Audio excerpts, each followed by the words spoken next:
One more for the masses today because I honestly do not think this topic can wait. With the Luke Hughes and Jackson Lacombe deals of a few days ago, and the Connor McDavid contract today essentially cementing himself as a god in the city of Edmonton, I feel like this topic, with these two extra guys, needs to be talked about ASAP. Because today we're going to dive into some of the contracts that were not signed, and some of the drama that has surrounded these top young superstars. Ladies and gentlemen, we're talking about the Utah Mammoth, and we are also talking about the Montreal Canadiens. Let's get things started with Frank Seravalli. He went out there and talked about this on social media the other day to various levels of traction. Take a look at this. According to Seravalli, Logan Cooley of the Utah Mammoth turned down a nearly $8 by $9.6 million contract offer from the Mammoth. Oh my goodness, man. Logan Cooley is one of the best young players in the NHL, bar none. 21 years old, 6 feet, 192, signed on till the end of this upcoming season on his ELC. Initially a third overall pick by the Coyotes. He could have gone as high as number 1, realistically. He already overtook Shane Wright. There was a chance he could have been taken over Slavkovsky, depending on who was drafting. But Cooley, the most recent season, got 65 points in 75 games played. This comes 2 years after his one and only Minnesota Golden Gophers season in the NCAA. Cooley has been such a monster in the junior scene and in college that making his debut with Arizona in 23-24, scoring over 40 points, and then getting a 65-point campaign this year, the sky is really the limit for this dude. He did not have himself a sophomore slump. He was just there, still producing, still doing very well. And ultimately, I think a lot of folks would go out there and say that when it comes to the best players of the next 10 years or so, Logan Cooley is going to be right in there in the mix, if not at the very, very top. He is so damn good, this Logan Cooley. But when you think about Cooley and his contract demands, I mean, he was offered 8 years, $9.6 million. He is saying no. You gotta wonder, what exactly is it that this guy wants? Everybody was memeing on Jackson Lacombe for getting $9 million AAV after a 40-point season with the Anaheim Ducks. So could Logan Cooley and his agency be looking at the Utah Mammoth and saying, hey, other guys that are older, more experienced, with less points are able to get 9, why don't we go out there and get 10? I think the biggest thing is here, hey, the guy is looking at some of the other top point producers in the NHL, what some of the other top centers in the NHL are earning. Draisaitl at 14, McKinnon at 12.6, Matthews at 13. Heck, even the top forwards, Kirill Kaprizov was making 17. Connor McDavid had a chance to break the mold and establish an 18, 19, 20 even million dollar cap limit in the league, but he took 12.5. I think we can label McDavid as the outlier here. But it seems like Cooley and his representation is looking at the rest of the league and saying, yeah, all those guys are really, really highly paid. Logan's not going to get 9. Logan will get 10. Logan will get 10 plus. Jack Hughes is making only 8. That guy is on arguably the best contract in the league. Long term, at that dollar amount with that level of point production. Cooley is not going to fall into that same trap. Now, to be fair, some of the other analytical models have gone out there and posted stuff on Twitter. This is what AFP Analytics said about the assessment on Cooley. The way the market has reset in recent weeks, this projection and the deal that Cooley turned down might be the minimum for him.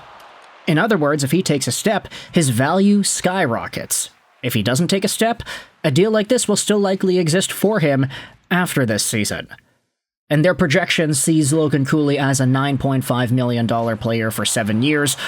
They're essentially saying, though, that because the contracts have started to become a lot more loaded, maybe this projection isn't realistic anymore.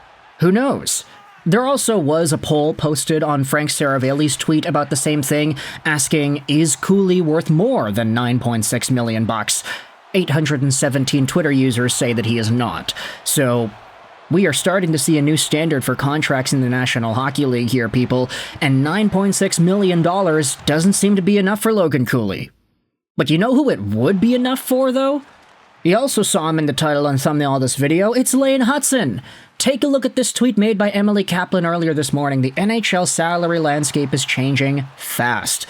I'm hearing that Lane Hutson was willing to take an 8-year deal, slightly less than Dobson's $9.5 million AAV, but it didn't get done on the Canadiens' end. That was before the market reset with Luke Hughes and Jackson Lacombe deals last week. AFP Analytics said that, hey, that would have been a great deal for the Canadiens to get done. Lane Hutson should definitely get 10 plus. And their projection sees Lane as a $10.2 million AAV player for 7 years. Are you telling me Lane's ask was 9.5?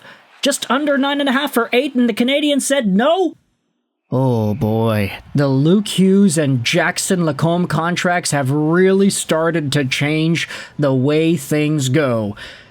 Here's what Kent Hughes said on TSN 690 earlier today. This was on Melnick in the afternoon. I've been asked if the fan base should be worried, and the simplest thing I could say is you worry when a player is an incumbent free agent, and Lane Hutson is not a free agent for a long time. We'll figure it out one way or the other. Now, that doesn't really seem like anything is going to happen in the next little while. It doesn't seem like anything's going to happen in the next long while. But it does say that Kent Hughes isn't really panicking about this situation with Lane Hutson. He's just saying, yeah, we'll get it done inevitably. And he's also saying that for Lane himself, the guy is not going to be a free agent anytime soon, so Habs fans should not worry. And quite frankly, Elliot Friedman said similar things on 32 Thoughts this morning regarding the Hutson negotiations. He says he thinks this negotiation has gotten very emotional, and everybody needs a timeout. So yeah, that's the scoop here on Lane Hutson. Again, I wanted to make this video later into the day because I don't know if I could wait till tomorrow. Like, this guy could get signed later tomorrow. Same thing with Logan Cooley. At the end of the day, though, hearing some of the contract figures being tossed out there, it really changes the way that I think we can assess contract numbers and what level of talent deserves what dollar amount. I mean, Hutson would have been okay with 8 years under $9.5 million per season. Logan Cooley wanted more than 9.6. And I get it, they're not the same position, center versus defenseman. Obviously, Cooley is in a territory where he can get a lot more. But I think, just thinking about the long-term projectability, like, if Lane Hutson maxes out as a Quinn Hughes-esque player, I don't think that's all too surprising. If Logan Cooley becomes an 85 to 90 point center, top-tier guy in Utah, then yeah, that's not surprising either. But the thing is, Lane Hutson, I would argue that there could be some seasons where Lane Hutson gets more points than Logan Cooley. Especially if he is continuously surrounded by a Montreal squad that is continually improving and doing all this great work and becoming better, etc., etc. Heck, Lane Hutson had more points than Cooley this year. 66 over Cooley's 65. And these guys were taken in the same draft class. Like, I'm not going out there and directly saying, oh yeah, Hutson's better than Cooley. Like, I could understand if you can evaluate it one way or the other. I honestly think they're in the same tier. But Cooley rejecting 9.6 and Hutson being okay with 9.5 and the Canadiens not getting up to that point, like, that is so bizarro world to me. Because just a few years ago, we were saying, wow, Cale Makar is getting so much money, he's making $9 million a year. Now that guy's gonna re-sign for 15 or whatever, or unless he takes the Connor McDavid discount, he signs for the same dollar amount that he had last time.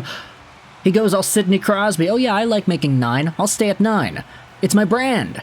Or maybe he goes down to 8 because he's only number 8 versus 87. Anyways, this is very strange, and I want you to let me know your thoughts in the comment section below. What are your thoughts on Cooley and Hutson and the contract drama surrounding them? If you enjoyed this video, feel free to hit the like button. If you did not, the dislike button's down there for you as well. Comments help out with the algorithm, so I'd appreciate it if you got involved in that conversation. I hope you enjoyed this video.